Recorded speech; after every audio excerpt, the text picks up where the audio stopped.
Today we're going to be installing this accent wall. A client had old fence boards that they repurposed and gone ahead and stained for us already. And because they are old fence boards, they are going to have some imperfections like nail holes and scratches and whatnot. Not a big deal. They do have a round over as well, and because of that round over, there will be that darker gap looking seam there rather than them being tight. But that's okay. Next step is to find our studs, which are 16-inch on center. And we have to remove this baseboard because we're going to be installing that on top of the accent wall when it's done.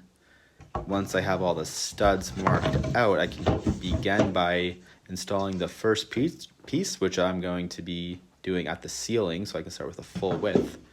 And I just make sure my pieces are ending up on a stud so I can secure them properly.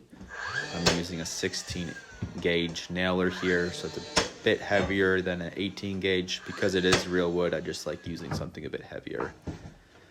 And once that first row is done and somewhat level, I can go ahead and start measuring out each other piece. Because all the pieces are slightly random, I do have to put them up one by one, mark them, cut them, install them, and continue on. So it is a bit more laborious.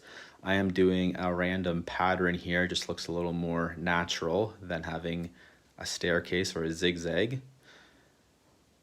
And the process pretty much just continues, making sure each end of the fence board is on a stud so I can secure it. You can see there's a cold air return in the wall there. I'll have to cut around too, not a big deal. And with that, I install my last piece and I cover that up with my baseboard. And this is the finished product. Let me know what you think in the comments.